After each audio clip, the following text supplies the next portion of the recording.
friends, welcome back to my channel for another What's for Dinner video. If you're new, my name is Courtney and every week I bring you guys one of these videos highlighting the meals that I made for my family over the past week. This week was definitely a great week at my house. When it came to dinner, I think everything was really fantastic. The top things were probably the butter swim biscuits. Those were incredible. You will be seeing those again for sure, probably with a few changes. I have some ideas of things I want to try with those. And also that pizza. It's the very last recipe in this video, but wow. I was a little nervous because my husband is like a pepperoni guy. He doesn't really deviate from that. He loves the pizza. He ate it 2 nights in a row. So that sauce, it had caramelized onions in it and garlic. It was a white cream sauce. It was amazing. I will be using that again with some different toppings, I think, just to kind of test it out and see what I can do with it. Anyway, as usual, I will include recipes or link recipes down below in the description box so you guys can try any of these recipes that you are interested in at home, and feel free to let me know what you think. Also, hit me up down in the comment box if you have some recipes that you'd like for me to try. Also, my email is listed below. I love trying new recipes and trying new things. I'm always interested in finding some real winners that we can have for dinner. All right, I think that's enough chatting. Let's jump right into the video. So the first recipe for this week is a Pioneer Woman recipe. It is for Salisbury steak meatballs. I've been making this for like 6 or 7 years. I don't necessarily stick to her recipe anymore, but I'm pretty close. I thought I was really far off, but I looked at it to make sure I could link it for you guys down below in the description box, and I'm still pretty close. She calls for onions. I use leeks. I don't know why, I just do.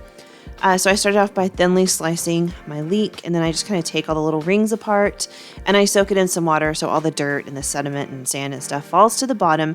That is how you clean leeks. They'll float on the top, the dirt goes to the bottom, boom, you've got clean leeks.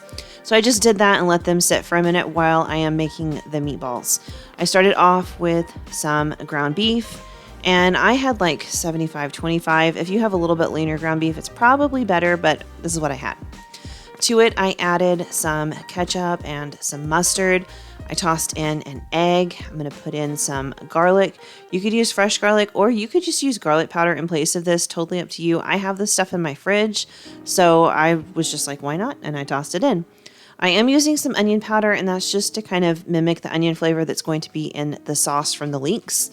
And then I tossed in some Worcestershire sauce and some soy sauce and some pepper. I did put some cracked black pepper in.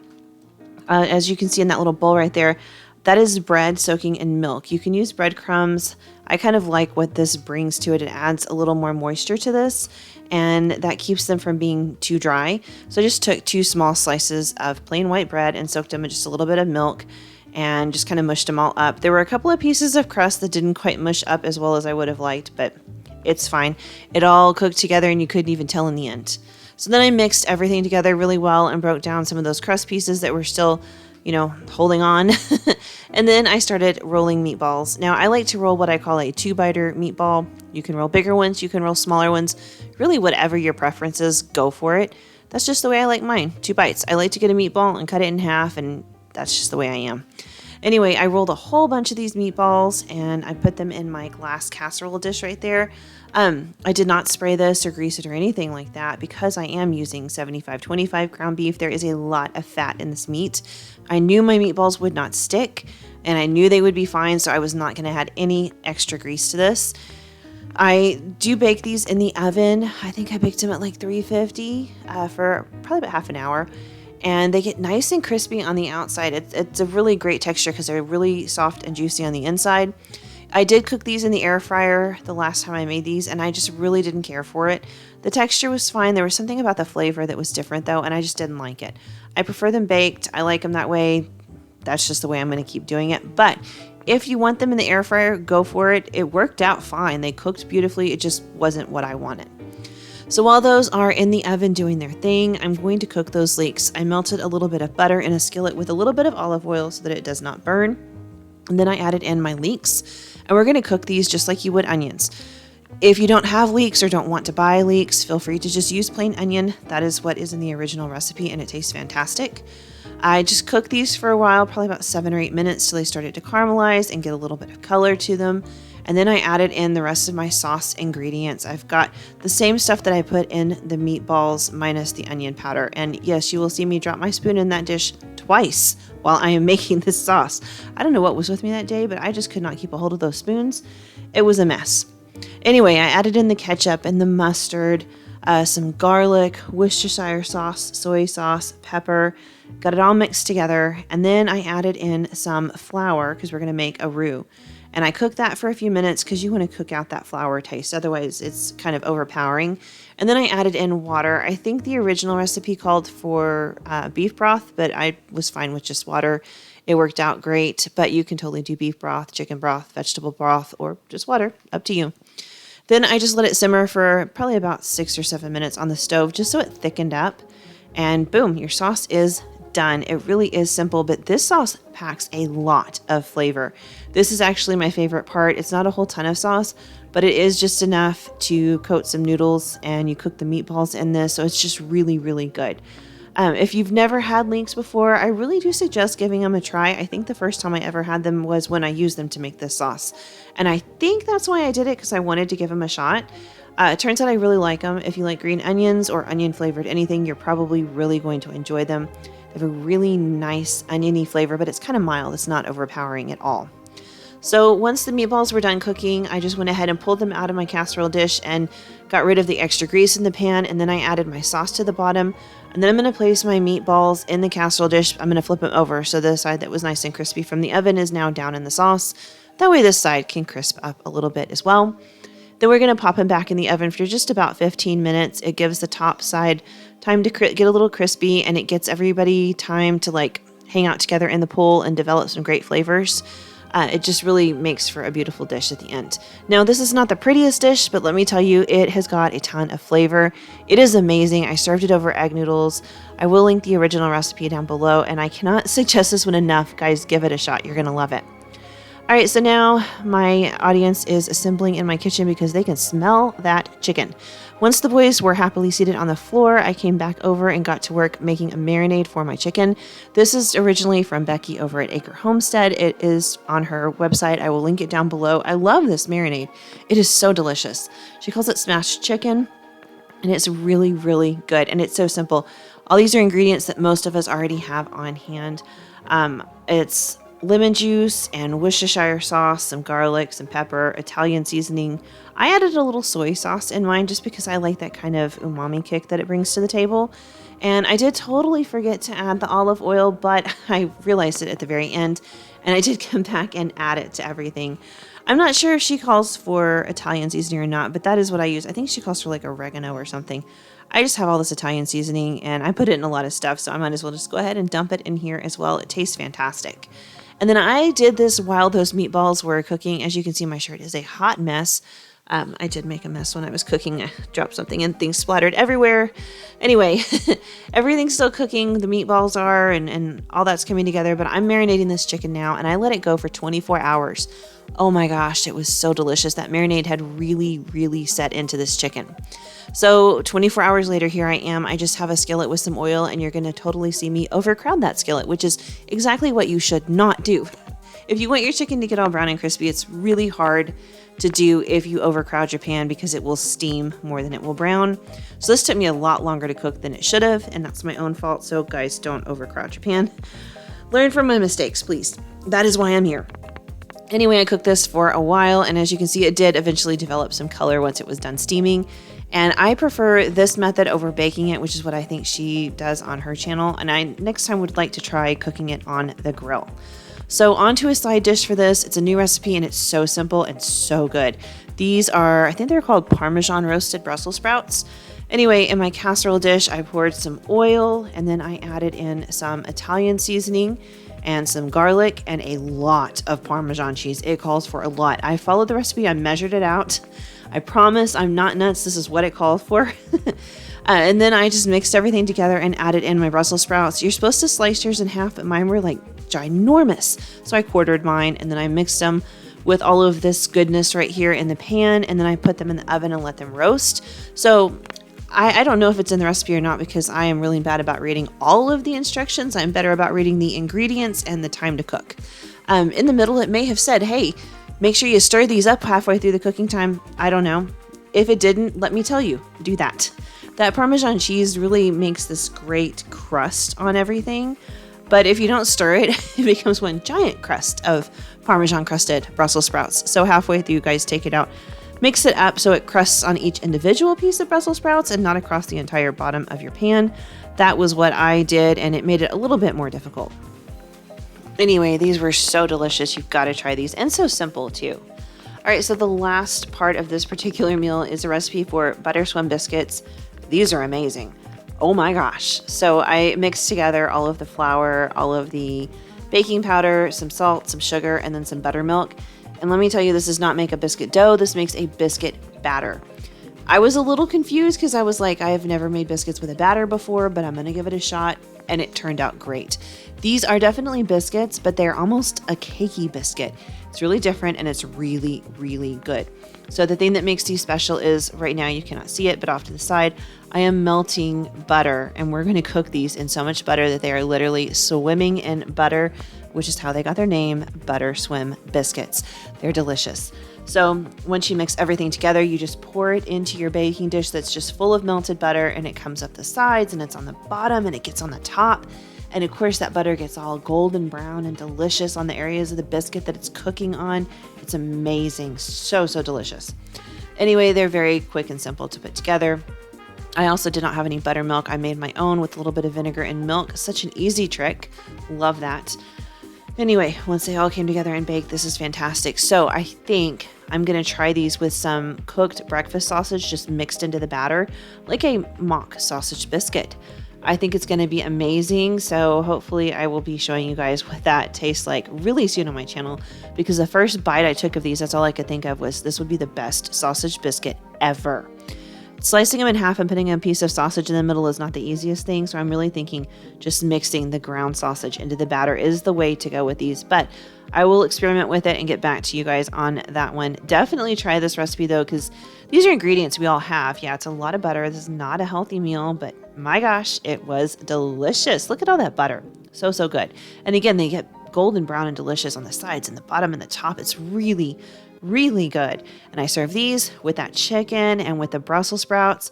Oh man, we will be having those biscuits again really soon, and definitely the Brussels sprouts too. And of course the chicken we've had before, and there's some sliced mango in the background because you guys know how I love fruit.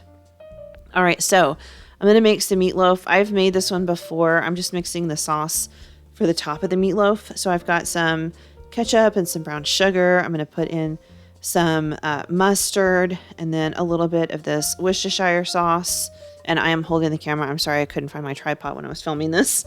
I added in some garlic powder and some onion powder. And I think that's all. Is there anything else going in here? I think that's it. Yep, that's it. We're going to mix it all together. And then I just set this off to the side so it's ready to go whenever I'm ready for it. And I went to work on the meatloaf. Now I have made this stuffing meatloaf before, but I think I used a different recipe. This one only has 4 ingredients, which are 2 eggs, some ground beef, and a box of stuffing. That's it. Nothing more, nothing less. And it was really good. I was a little worried because I kept thinking, I'm sure the last time I did this, I put more stuff in. I was worried it wasn't going to have enough flavor, but that stuffing mix, you know, it's got a kick to it. There's so much stuff in there, so much flavor. It's really a potent mix of stuffing. So it brought a lot to the table and it was really delicious. I just mixed it in really, really, really well with my ground beef. I did use 2 pounds of ground beef because I am fairly certain that is what the recipe called for. That'd be a lot of stuffing if you didn't use 2 pounds of ground beef. Of course, you could always cut it in half, 1 pound of ground beef with half a thing of stuffing mix. Totally up to you if that's what you like. Or cook 2 pounds and freeze half of it. That always works too, because then you have a freezer meal ready to go. Anyway, it took a few minutes to get the hard stuffing incorporated into the ground beef. Again, I'm using, I think this is 75-25. So it's got a lot of grease, and that is totally going to help cook the stuffing and make it nice and soft and not so hard and dry. If you're using lean ground beef, I don't know that this is going to work very well. You might need to add some liquids so that your stuffing mix is not rock hard and solid. Anyway, I put this in my casserole dish because I don't own a meatloaf pan, and usually I just use a sheet pan, but I just didn't today. So I put it in this pretty little Pioneer Woman casserole dish that I don't get to use very often because I don't bake a lot of things that are this size. Anyway, put it all in there, mashed it down, and then I popped it in the oven. I think it was like 400 degrees for like half an hour because I do have 2 pounds of meat, so that does need to cook for a while. While it was doing its thing, I started on my side dishes. I'm going to make some zucchini fritters. I I love zucchini fritters. I really do. And tonight I decided to make them with like a little bit of an Indian flair. I'm going to put some curry powder in there, and I thought that was even better. So I started off by just shredding my zucchinis. It's 2 zucchini, but they were huge. I will link a recipe for zucchini fritters down below. I loosely followed it because I had way more zucchini than what the recipe called for. And so I was just kind of winging it as far as like flour and breadcrumbs and stuff goes. Anyway, once I was done with the zucchini, I tossed in some carrots and shredded those as well because I think they taste really, really good in these. You don't need a ton, but they bring a nice little touch of sweetness to the fritters, and I think that's really, really nice. Once this was all shredded, I did put it in a colander and let it set for like half an hour so some of the moisture would come out. I kind of mashed on it with a paper towel. I wanted to dry this out just a little bit so that it would make better fritters. If you don't do that, then it's kind of like a little bit too wet on the batter, and they don't always get super crispy, so make sure you're paying attention to that. Once I had that stuff dried out as much as I could, I added in a couple of eggs, and then I'm going to go ahead and toss in some seasoning. I just put in garlic powder because I did have a tiny bit of onion that I minced up pretty fine and added in here, but if you don't have that, totally add in some onion powder just to kind of round out that flavor profile. And then I added in curry powder. This is where I got that Indian flair, and this is really, really good if you like curry and stuff like that. This is not spicy. The curry powder just has the curry flavor. If you want spice, feel free to add it in here. I just use the curry powder, and it's so delicious. Then I tossed in some flour, and then I'm going to add some panko breadcrumbs. And I did kind of go back and forth with the flour and the breadcrumbs to get this where I wanted, just to, you know, kind of bring it all together and make it not too loose, kind of form a little bit of almost a dough, not quite, but close. And because I had way more zucchini than the recipe called for, I didn't have an exact measurement to go off of. I was really having to wing it. Anyway, once you mix all of this stuff together, you just want to have a skillet with some oil heating off to the side.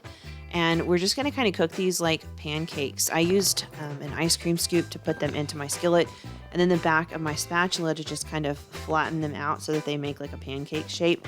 And they don't take very long to cook at all. They are very, very quick.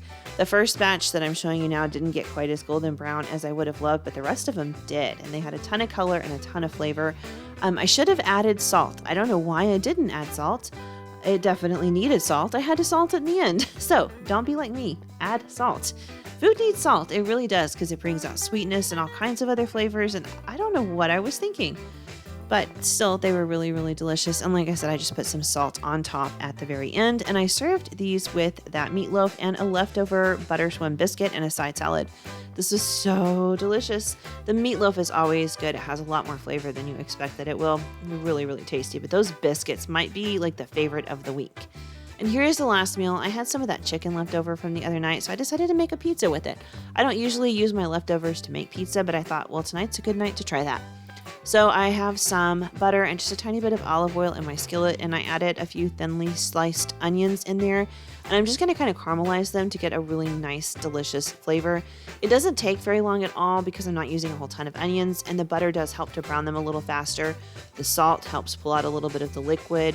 So all in all, I think this took about 10 minutes to get them a really nice caramelized color. I did add a little bit of pepper in as well, just because it needs that. And basically, we're going to make like a caramelized onion cream sauce for our pizza, which sounds weird, but it is delightful. So as you can see, everything has gotten a nice golden brown on it, which is a lot of flavor. And I'm going to go ahead and add in the rest of the ingredients at this point, which is about half a cup of heavy whipping cream. I'm only making one pizza, so half a cup is plenty. And then I did add in a little bit of garlic. I don't know if I showed that or not, but I did put in about 1 clove of garlic finely minced, and then about 2 tablespoons of Parmesan cheese, and that is it. I'm going to let this simmer for about 10 more minutes while I'm working with the pizza dough and getting it all into shape and everything, and I have a nice thick sauce. I made sure and got all the onion slices to put on this pizza. This is our pizza sauce. It was so delicious. Those caramelized onions are something else. This might be a sauce that I have to try on more pizzas. Everyone in my family loved it. My husband couldn't put his finger on the flavor, but when I told him, he was like, that is it. That's what makes the pizza. So after I put down the sauce on my homemade pizza dough there, I just use a basic recipe off of Pinterest, nothing fancy. I did add a whole bunch of cheese. So we like a lot of cheese on our pizza. Even my oldest, who does not like cheese, likes pizza with a good amount of cheese on it. I don't know. It doesn't make sense to me either, guys. I can't explain it. He also likes Cheez-Its, but he doesn't like cheese. I don't know. So anyway, I went ahead and topped it with a whole bunch of cheese, and then I put mushrooms on half the pizza because I like mushrooms, and my oldest son Sandra likes mushrooms, but my husband does not. So I'm like, well, I'll just do them on half the pizza. No big deal. Then I took some diced up grape tomatoes because they kind of have that hint of sweetness, and just sprinkled them all over the top. And then I'm going to add in sliced chicken that's left over from the other night when I made all that chicken. And this was delicious. It was so, so, so good.